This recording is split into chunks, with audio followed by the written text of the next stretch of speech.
Hi. Hello. నమస్తే అందరికి. Welcome to my channel. ఇప్పుడు మనం చెప్పుకోబోతున్న స్టోరీ 'లవ్ యూ కన్నా' ఎపిసోడ్ 56. స్టోరీ చదివే ముందు ఛానల్‌ని తప్పకుండా కొత్త వాళ్ళందరూ సబ్స్క్రైబ్ చేసుకొని, లైక్ చేసి, షేర్ చేయండి. అలాగే బెల్ ఐకాన్ కూడా ఆన్‌లో పెట్టుకోండి. స్టోరీస్ ముందుగా చదవాలి అనుకుంటే మెంబర్‌షిప్ తీసుకోండి. అరే! నా జానుగాడు ఏడుస్తున్నా కూడా ఇంత హాట్‌గా ఉన్నాడేంటి? అన్నాడు కృష్ణ నవ్వుతూ. రేయ్! నీకు అన్నీ వేళాకోళాలే కదా! అని కృష్ణని కొడుతూ జాను ఏడుస్తూ ఉంటుంది. సరే సరే. Miss you two. నా బంగారం కదా! ఇక ఊరుకోవే. ఎన్ని రోజుల తర్వాత చూసి కూడా ఇలా ఏడిస్తే ఎలా చెప్పు? ప్లీజ్ మా అమ్మ కదా! ఊరుకో అని జానుని ఊరుకోబెట్టి, తనకి కాసిన్ని మంచినీళ్ళు తాగించి, ఎలా ఉన్నావే? అని అడిగాడు.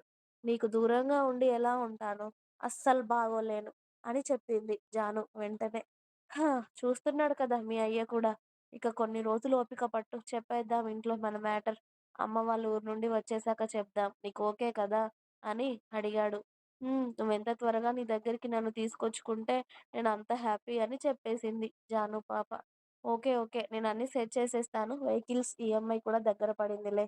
అన్నీ తీరిపోతున్నాయి. ఇంకొక 1 ఆర్ 2 మంత్స్‌లో నిన్ను పూర్తిగా నా దగ్గరికి తెచ్చుకుంటాను. సరేనా? ఓపిక పట్టు. అలాగే. ఏమైనా తిన్నావా కన్నా? అని అడిగింది జాను. లేదే. ఇప్పుడే వచ్చా కదా! ఫ్రెష్ అయ్యి వచ్చానో లేదో నువ్విలా వచ్చావు. అంతే అని చెప్పాడు కృష్ణ.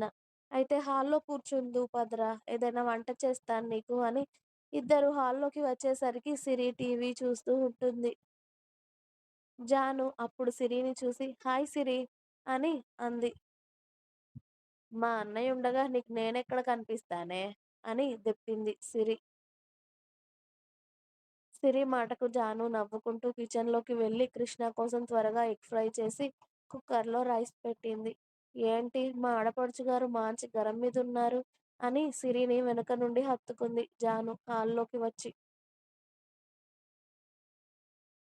మరి ఈ మధ్య అసలు నన్ను కలుస్తున్నావా? మా అన్నయ్య ఉంటే నా దగ్గరకొస్తున్నావు. లేకపోతే లేదు. అంతేలే నన్ను వదిలేస్తున్నావు కదరా! అని ఏడవడం స్టార్ట్ చేసింది సిరి. అది కూడా దొంగ ఏడుపులేండి. కృష్ణ టీవీ చూస్తూ వాళ్ళిద్దరిని ఓ కంట గమనిస్తూనే ఉన్నాడు. అబ్బా! అదేం లేదే అని జాను చెప్పినా కూడా సిరి, అంతేలే నేను నీకు ఇక వద్దు కదా! అందుకే నన్ను వదిలేస్తున్నావు కదా!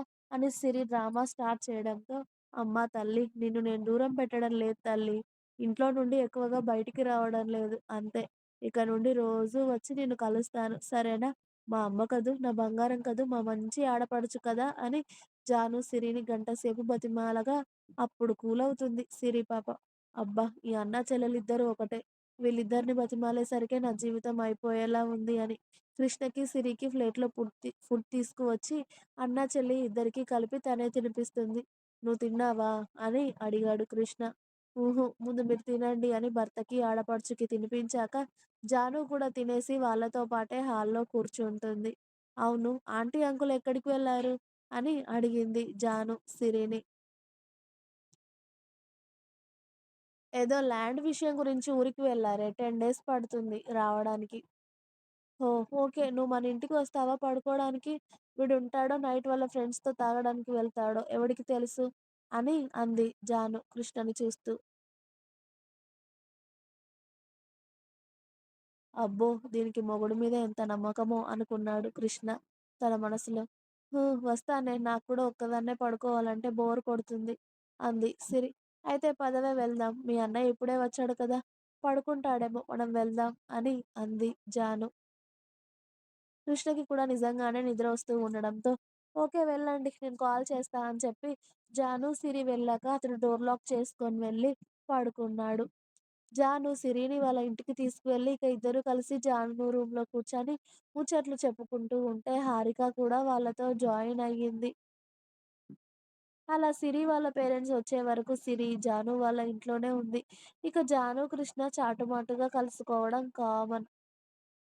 అలా జ్యోతి ప్రసాద్ గార్లు కూడా ఊరి నుండి వచ్చారు. అది శ్రావణ మాసం కావడంతో సుజాత గారు వాళ్ళ ఇంట్లో వరలక్ష్మి వ్రతం ఏర్పాటు చేసుకున్నారు. అలాగే అందరిళ్ళల్లో కూడా వరలక్ష్మి వ్రతం జరుగుతూ ఉంటుంది.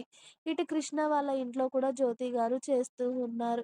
ఈసారి అమ్మ, వదినతో పాటు జాను కూడా ఉపవాసం ఉంటాను అని పట్టుబట్టి, ఉదయాన్నే గ్రీన్ కలర్ పట్టు చీర కట్టుకొని, నిండుగా జ్యువెల్లరీ, జడ నిండా పూలు పెట్టుకొని, అందంగా రెడీ అయ్యి వాళ్ళ అమ్మ వాళ్ళతో కలిసి పూజ చేస్తుంది జాను. పాపం అందరూ కాబోయే మొగుడు కోసం పూజ చేస్తుంది అనుకున్నారు.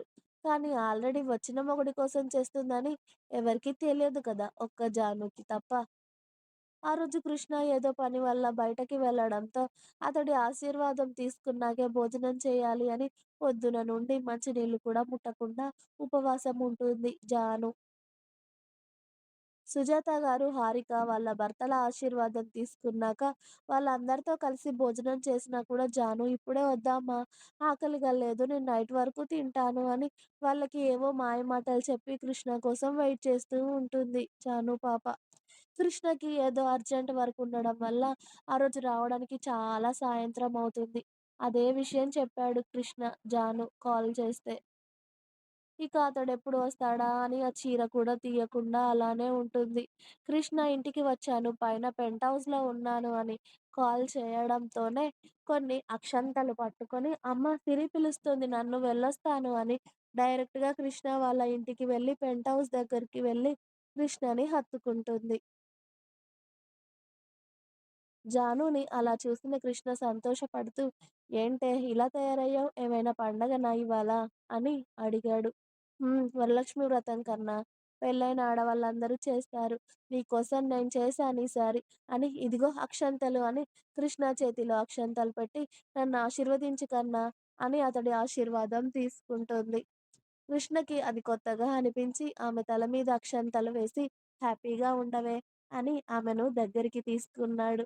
ఆల్రెడీ ఎవరికీ తెలియకుండా జాను తన రూమ్‌లోకి వెళ్లి తాళికి కుంకుమ పెట్టుకొని కళ్ళకి అద్దుకుంటుంది. ఇలా బావున్నావే అని జానుని దగ్గరికి తీసుకొని ఆమెతో ఫోటోలు తీసుకొని హ్యాపీ అవుతాడు కృష్ణ. రేయ్! ఇలా దొంగచాటుగా ఇంకా ఎన్ని నాళ్ళురా? మనిద్దరం కలిసి వ్రతం చేసుకునే రోజు ఎప్పుడు వస్తుంది? అంది జాను. త్వరలో వస్తుంది జాను. ఆల్రెడీ మనం సెటిల్ అవుతున్నాం కదే! ఇక మన ఇళ్లల్లో మాట్లాడతాను అన్నాడు కృష్ణ. థ్యాంక్ యూ కన్నా. కానీ త్వరగా మాట్లాడు కన్నా. ఇంట్లో మళ్ళీ సంబంధాలు అంటూ నన్ను ఫోర్స్ చేస్తున్నార్రా. మా బంధువులలో ఎవడో నాకు బావ వరస అవుతాడంట. వాడు నన్ను పెళ్లి చూపులు చూసుకోవడానికి వస్తున్నాడు అని అమ్మ చెప్పిందిరా. అప్పట్నుండి చాలా భయంగా ఉంది అని చెప్పింది జాను.